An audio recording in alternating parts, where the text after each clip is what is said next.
Bonjour et bienvenue dans cette vidéo qu'on va euh, comprendre l'économie circulaire et son concept et l'utilité de cette économie. Ces dernières années, l'économie circulaire s'est imposée comme un concept novateur séduisant citoyens comme professionnels, tout en challengeant des concepts plus anciens comme l'éco-conception. Tout se basant sur un même constat connu depuis les années 70, les ressources disponibles sur Terre sont limitées. L'économie circulaire n'est donc pas révolutionnaire, mais bien qu'elle remette les enjeux environnementaux au cours des questions économiques, on va commencer d'abord par la définition de l'économie circulaire qui est définie par Ademi.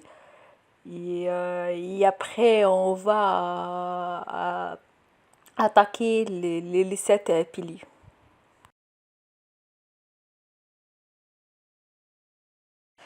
L'économie circulaire est un concept qui gagne de terrain défini dans la loi de 2015 relative à la transition énergétique pour la croissance verte. L'économie circulaire est souvent abordée sous l'angle de la réduction des déchets, mais elle couvre en réalité un champ plus vaste, euh, prenant en compte tout le cycle de vie d'un produit ou d'un service. Et est-ce que le titre considéré comme un véritable levier de développement durable face à ces heures, la comité 21 s'empêche sur les outils existants qui peuvent permettre son appropriation et la mise en place à la progression d'une démarche économique circulaire. Pour la définition, d'après Adim, l'économie circulaire, c'est un système économique d'échange et de production qui a tous les stades de cycle de vie des produits, biens et de services, visant à augmenter l'efficacité de l'utilisation des ressources et à diminuer l'impact sur l'environnement tout en développant le bien-être des individus. C'est là définit l'économie circulaire en sept piliers répartis en trois domaines, d'écrire sur le schéma qu'on va voir après. L'économie circulaire, c'est un concept regroupe plusieurs notions clés. Pour résumer, l'économie circulaire vise à faire mieux avec moins. Au comme le définit la fondation de MacArthur. Autre référence de l'économie circulaire, c'est découpler la croissance économique à la consommation de ressources limitées. Et après, on va voir les sept piliers, les trois domaines dans les schémas suivants. Pour résumer, l'économie circulaire, c'est un système économique d'échange et de production qui a tous les stades de cycle de vie des produits, biens et de services, visant à augmenter l'efficacité d'utilisation des ressources et à diminuer l'impact sur l'environnement. Pour l'objectif de développer la compétitivité des entreprises dans un contexte de raréfaction croissant des ressources et aussi dans la dégradation des écosystèmes et de changement climatique. Il y a autre définition pour l'économie circulaire pour Wikipédia. L'économie circulaire, c'est une expression générique désignant un concept économique qui s'inscrit dans le cadre de développement durable et qui s'inspire notamment des notions d'économie verte, d'économie de l'usage et l'économie de la fonctionnalité et l'économie de la performance et l'économie et aussi l'écolage de l'industriel. Donc, ce sont des matières premières dans l'industrie. Et aussi l'économie circulaire selon Elan McArthur comprend les nutriments biologiques destinés à réentrer dans la biosphère en toute sécurité et des entrants techniques. Donc, pour être recyclés en restant à haut niveau de qualité sans entrer dans la biosphère.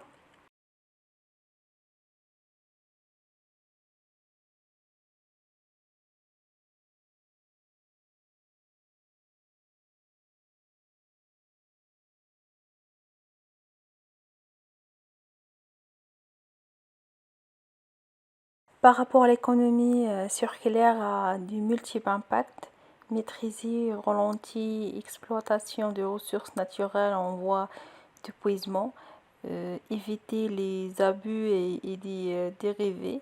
Donc, il y a l'industrie, c'est l'économie de la fonctionnalité, industrie de la réparation, l'énergie, traitement des eaux.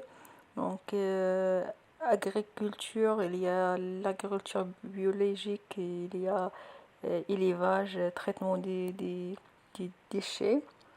Il y a aussi le réglage, donc c'est l'industriel, tri, ordre ménagère, déchets industriels, etc. Donc il y a comportemental, c'est l'économie sociale et solidaire. Donc il y a le changement, les comportements et responsabiliser, pardon. Donc il y a aussi la santé, c'est les maladies liées à la pollution urbaine, donc industrielle ou agricole, les maladies professionnelles, etc. Il y a le tourisme durable aussi.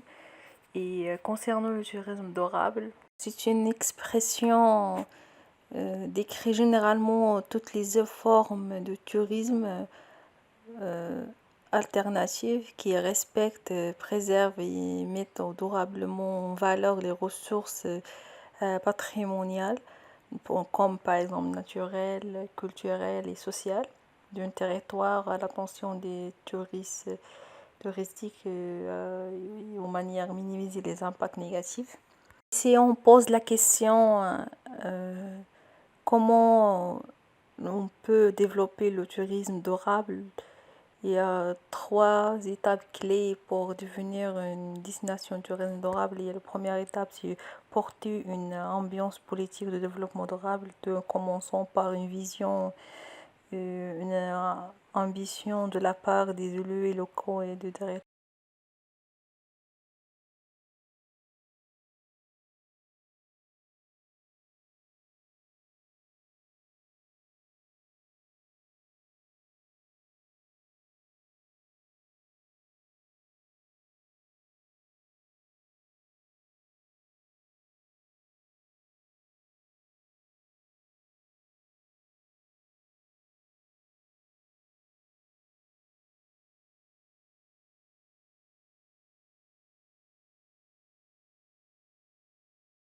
Il y a la loi relative à la transition énergétique pour la croissance verte en 2015, en mai 2015.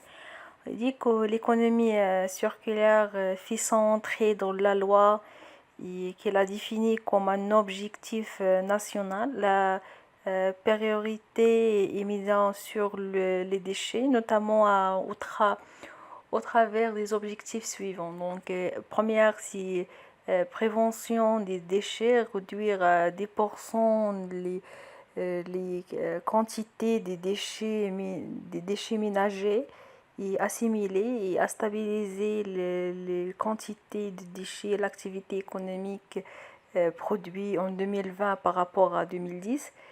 Et la deuxième chose, c'est le recyclage. Donc l'attente de 65% en 2025 de recyclage pour les déchets dangereux non inérites. Donc la troisième, c'est réduire de moitié la mise en décharge en 2025 par rapport à 2010. Il y a la deuxième loi, c'est la loi de Notre, c'est une nouvelle organisation territoriale de la République, c'est créé en janvier 2015. Donc les plans de région de prévention et de gestion des déchets devront inclure des plans de région et en faveur de l'économie circulaire. Il y a le paquet de l'économie circulaire en 2015. C'est adopté par la Commission européenne en 2015. Le paquet d'économie circulaire prévoit un volet législatif qui fixe des objectifs en termes de traitement des déchets et de recyclage. Elle est complétée par un plan d'action économie circulaire non législatif avec des mesures visant à boucler la boucle et agissant sur toutes les phases du cycle de vie du produit. Donc, en janvier 2017, la Commission présente un rapport d'avancement de plan d'action. L'économie circulaire est à présenter comme une priorité. De plus, la Commission adopte des mesures supplémentaires en croyant avec la Banque européenne d'investissement et une plateforme d'aide au financement de l'économie circulaire. Donc, et pour le dernier, sur le plan climat, c'est en juillet 2015. C'est le plan climat dévoilé par le ministre de la transition écologique et les solidarités et prévoir la publication d'une feuille de route pour l'économie circulaire en 2018. Par rapport aux bénéfices attendus selon la Commission européenne, il y a des améliorations sur l'efficacité des ressources tout au long de la chaîne de valeur pour y réduire la demande de ressources de 17 à 24% pour le 2030. Donc, deuxième chose, c'est l'optimisation de l'usage des ressources permettrait de l'économiser 630 milliards d'euros par an pour l'industrie européenne. Le PNP pourrait être augmenté de 3,9% grâce à la création de nouveaux marchés et de nouveaux produits. Et le dernier, c'est la réalisation de nouveaux objectifs en matière des déchets, permettra de créer 580 000 nouveaux emplois par rapport aux chiffres actuels.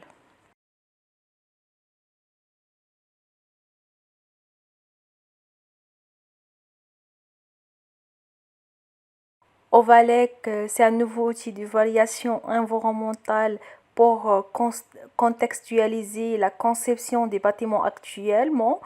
L'évaluation de la performance environnementale des bâtiments basée sur les analyses de cycle de vie, ACV. Utiliser des données nationales. L'objectif est d'affiner ces résultats en s'appuyant sur les données suivantes. Donc, en fonction de la disponibilité des données avec Ovalec, donc il sera possible de mieux prendre en compte l'attention sur la ressource locale non renouvelable, donc primaire et secondaire, comparer les scénarios actuels et prospective pour gérer la fin d'usage, fin de vie d'un bâtiment par exemple, calculer de nouveaux indicateurs qui intègrent la dimension locale, ressources et déchets. Ainsi, par exemple, les acteurs pourront évaluer plusieurs scénarios de conception pour un projet de bâtiment sur un territoire en faisant varier la proportion de matières premières recyclées localement. Une approche prospective sera également intégrée pour comparer des solutions de gestion des matières issues de déconstruction des bâtiments, recyclage, emploi, etc. Donc, facilitant l'adaptation d'un projet à son contexte, l'étude évalue les compagnies, les acteurs de la construction de leur engagement pour l'économie circulaire. Donc, outil Ovalec permettra de calculer la performance environnementale d'un projet de construction ou de rénovation sur un territoire donné au travers des indicateurs con- contextualisés, ressources et déchets.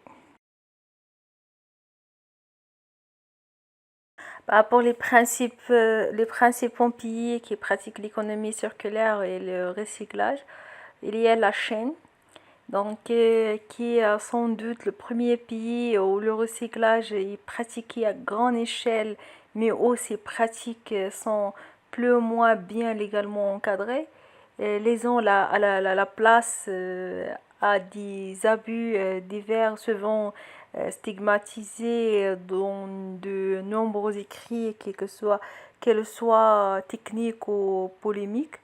Donc, la deuxième pays, c'est l'Allemand, l'Autriche et les Pays-Bas sont considérés comme les champions de recyclage. Cependant, les légalisations des divers pays dans le domaine de l'économie circulaire sont souvent différentes et certains points, comme l'économie de la fonctionnalité, la fin de il y a la troisième pays, c'est le Japon, une légalisation très cohérente dans le domaine. L'économie circulaire y a vu comme une nouvelle opportunité de business et elle complémente la RSE, la RSR, c'est responsabilité sociale d'entreprise. Donc, on y inclut les termes de géolocalité et circularité. Donc, il y a l'Inde, donc divers travaux mettent en évidence le traitement des déchets solidaires pour produire des matériaux de construction et le recyclage des déchets solidaires municipaux. Donc, on insiste aussi sur les effets environnementaux du traitement des déchets électroniques, ainsi la responsabilité de pays non OCD. Donc, entre la chaîne et l'MDA, donc, doit être développée afin que nuisance locale mais aussi une régionale. C'est ça pour les quatre piliers. Pour revenir à nouveau européen, il y a un paquet économie circulaire présenté en juillet 2014 par la Commission européenne, puis retiré en décembre par la nouvelle équipe de Juncker. Donc, il y a un nouveau paquet plus ambitieux et plus global annoncé par le vice-président en 2015. Par rapport aux politiques nationales en faveur de l'économie circulaire, c'est la conférence environnementale 2013. Il y a une conférence de mise en œuvre en décembre 2013 et il y a une deuxième feuille de route pour la transition écologique et à la fin il y a CNTODD présenté le 4 février. Il fait reposer la transition écologique sur l'objectif même de la transition vers l'économie circulaire.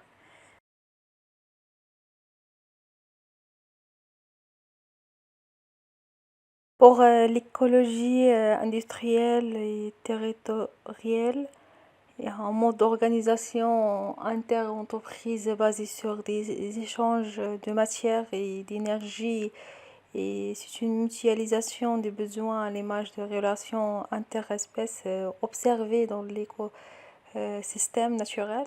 Donc rien ne se perd, rien ne se crée, tout se transforme.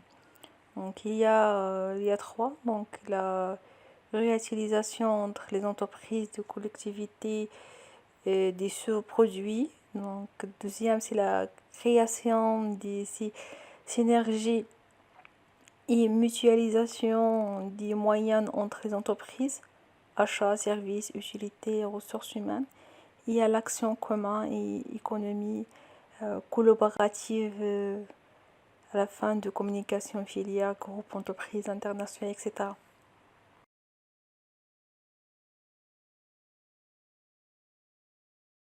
Et par rapport à l'économie de la fonctionnalité, il y a l'économie de la fonctionnalité privilégiée l'usage à la possession, ils tendent à vendre des services liés aux produits plutôt que les produits eux-mêmes. Donc, il y a l'optimisation de l'usage des produits, consommation des services plutôt que des produits. Donc, et la troisième, c'est le passage d'une économie d'importation majoritaire ou de production à une économie centrée sur l'offre de solutions intégrant biens et services. Donc, l'économie circulaire, telle que l'a définie par ADEME, visait à changer de paradigme par rapport à l'économie dite linéaire de la vie d'un produit, en limitant le gaspillage des ressources et l'impact environnemental, et en augmentant l'efficacité à toutes les stands de l'économie de produits. Donc, cette approche se décline en 7 piliers que sont eux-mêmes. Donc, première, c'est l'éco-conception, vise à intégrer l'environnement de la conception d'un produit ou service et tout à long de son cycle de vie. Cette approche méthodologique transversale garantit une réduction globale des impacts environnementaux de systèmes produits-services avec une vision cycle de vie. La deuxième, c'est approvisionnement durable. Actuellement, les modes d'extraction et d'exploitation ne sont pas toujours efficients, donc parlent plus que ne cherchent à limiter leur impact sur les ressources disponibles. C'est précisément à quoi tend l'approvisionnement durable. Donc, or, à l'éco-conception, on cherche bien des fournisseurs proposant des matériaux aussi ensemble moins toxiques, renouvelables, recyclables, à contenu énergique moindre naturel. Donc, la troisième, c'est l'écologie industrielle.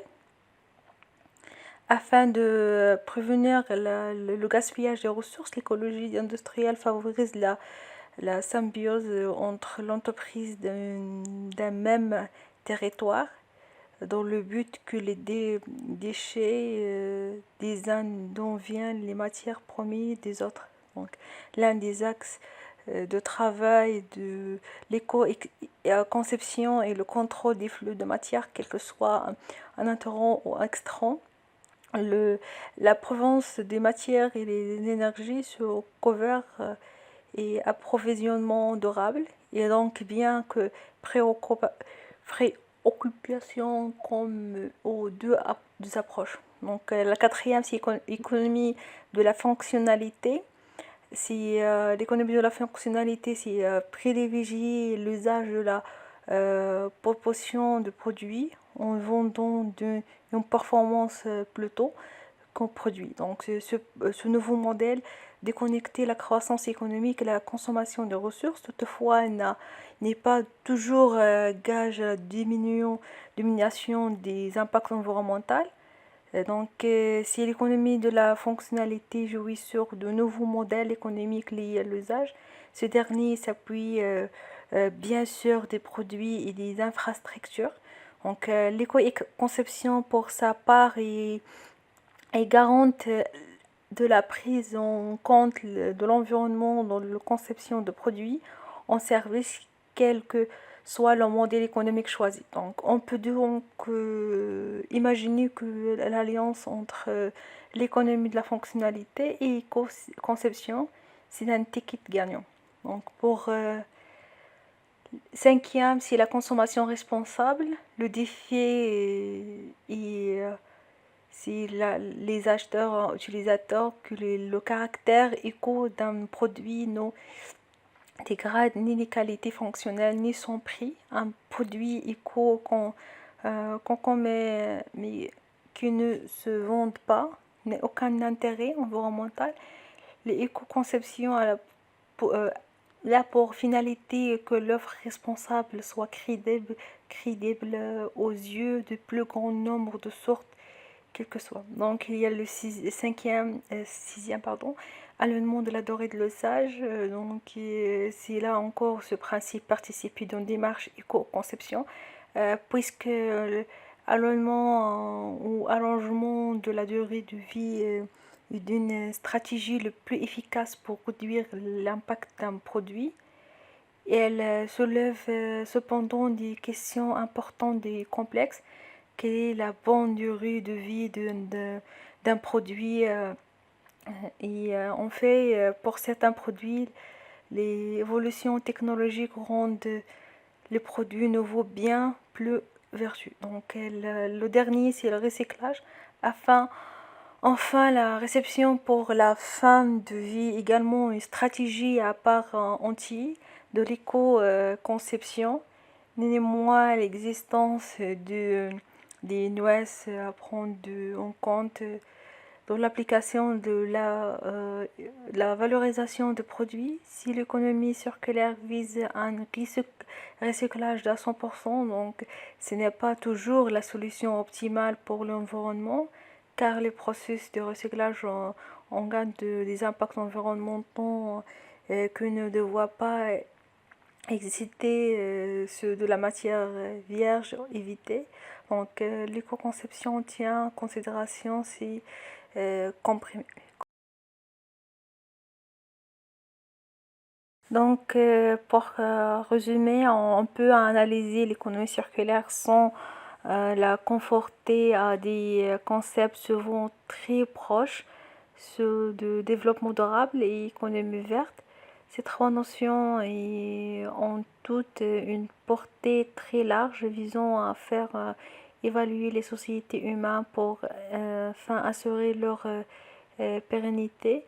Chaque présente toutefois des caractéristiques qui lui sont propres et les distinguer les unes des autres. Donc, et par rapport au développement durable, est le concept le plus général qui dépasse la dimension économique et propose une vision de ce que devrait être le développement plutôt que les moyens pour parvenir. Et elle est généralement conceptualisée par trois chiffres représentant les volets environnemental, donc social, économique et de processus.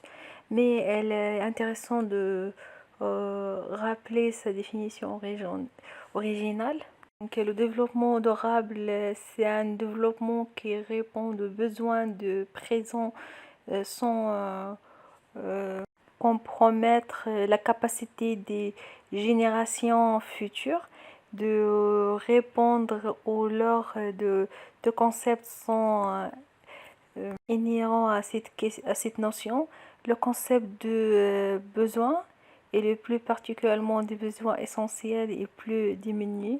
Donc, à qui il convient d'accorder la plus grande priorité et l'idée des limitations que l'état de nos techniques et de notre organisation sociale impose sur la capacité de l'environnement à répondre aux besoins actuels et à venir. Donc, l'idée d'une économie circulaire fournit avant tout un cadre fédérateur et un souffle nouveau à toute une série de concepts préexistants qui visent la durabilité.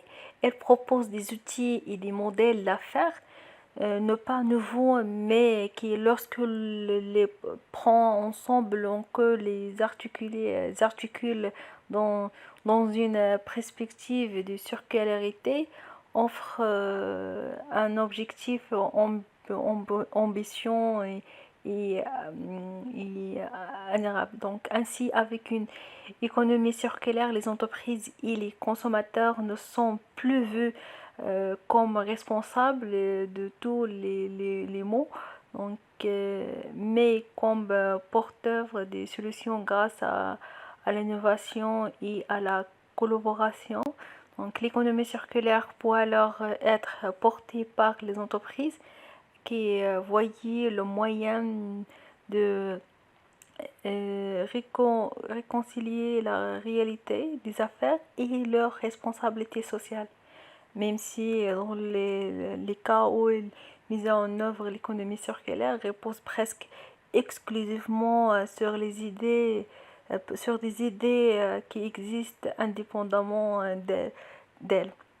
Donc, par ailleurs, il est important de mettre lumière sur les mentions que l'économie circulaire ne contient pas, mais qui sont présentes dans l'autre concept proche. Donc, l'économie circulaire n'intègre que les très peu de considérations sociales, par exemple comment améliorer un système du point de vue de la qualité de l'emploi, des emplois ou du bien-être de la communauté. Donc, elle ne parle pas d'équité, ça serait d'une juste distribution des effets des activités économiques positives et négatives au sein de la population. Population. Donc, le bien-être est mentionné pour certaines organisations, telles de ADIM, donc, mais avec un fort faire accent sur la création d'emplois qui ont de nombreuses facettes à considérer sur le plan social.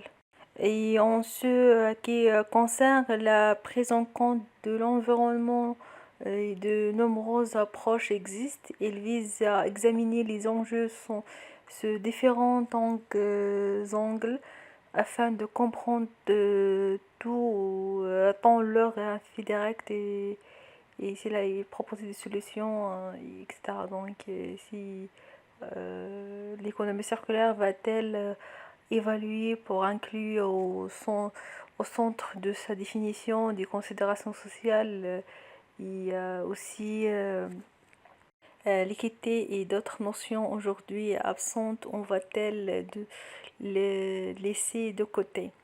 Pour finir, l'économie circulaire aujourd'hui est jaune de par son cadre fédérateur et idéal par le concept qu'elle englobe. Donc, elle pose un regard neuf sur des idées que la présidente et leur un souffle, un regard énergie bienvenue. Donc, il est encore me vote et parfois difficile à cerner. Comme toujours, la traité dans réponse unique, simple et magique n'est qu'un mirage. Donc, voilà pour cette partie.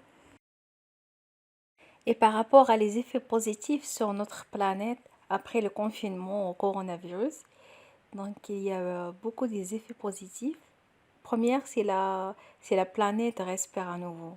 Le confinement de nombreux pays a redonné ses droits à la nature avec cette crise de coronavirus. En effet, partout où l'homme s'est retiré, la planète a repris ses droits. Donc la planète respire comme jamais depuis longtemps. Donc, vous voyez ici la photo de satellite entre avant et après dans la chaîne. Et après, il y a la diminution de bruit. Et, par exemple, en attendant désormais les oiseaux et tout ça, après 10 années, il y a la qualité de l'air, donc la principale source de la pollution et le trafic automobile avec la mise en place de confinement et le recours massif au télétravail, l'utilisation de transports en commun considérablement visée dans les grandes villes, la pollution de l'air, la pollution sonore et la pollution lumineuse sont des flux pour la santé et des populations ainsi que la biodiversité et la nature. Donc en Chine, en Italie et à Paris, on baisse drastique de la pollution de l'air a déjà été enregistrée. La NASA a relevé que les émissions dioxyde d'azote ont diminué de 10 à 30% entre 1er janvier et 25 janvier dans la région de Wuhan et l'épicentre de la épidémie en Chine. Donc, au nord de l'Italie, un satellite a même détecté une forte baisse de la pollution atmosphérique. Tu peux observer la baisse de dioxyde d'azote en 10 jours de confinement en Italie sur le tweet agence spéciale européen. Bon, et en France, c'est aussi la même chose. Donc, sur la semaine de 16 au 20 mars, l'organisme de surveillance de la qualité de l'air a été enregistré une baisse de 20 à 30% d'oxyde d'azote de l'agglomération parisienne. Donc, en retour, il y a aussi le retour des animaux, l'espace occupé par l'humain, comme Delphine pour la dernière fois. Donc, il y a aussi le confinement et donc la nature reprend-t-il vraiment ses droits. Donc, c'est le droit normalement qui doit être prendre avec la nature. Donc, on est d'accord, tout ce confinement va-t-il entraîner une véritable enquête des animaux et tout ça. Et après le confinement, c'est une occasion, enfin, c'est une occasion pour transition écologique. Donc, j'ai conscience qu'après le confinement, la pollution fera son retour et les animaux retournent se cacher loin de l'agitation. Bon, j'espère que cette crise sanitaire permettra de se diriger vers un modèle économique plus vertueux, plus respectueux de l'environnement, mais aussi la santé humaine. Donc, c'est ça mon point de vue. Pour finir et résumer tout ça, l'économie circulaire, c'est un concept économique inscrit dans le cadre de développement durable, dont l'objectif est de produire des biens et des services tout en limitant la consommation et le gaspillage des matières premières, de l'eau et de sources d'énergie. Donc, l'économie circulaire repose sur 7 principes: l'éco-conception, l'écologie industrielle, l'économie de la fonctionnalité, le réemploi, la réparation, la réutilisation et le recyclage. Donc, les définitions actuelles dans l'économie circulaire la présentent comme un moyen de découpler la croissance économique et l'impact écologique des activités humaines. Or, peut-on vraiment produire toujours plus de marchandises en respectant les limites biophysiques de notre planète? Il y a forte raison de douter. Donc, je vous remercie et à bientôt pour la prochaine présentation. Merci.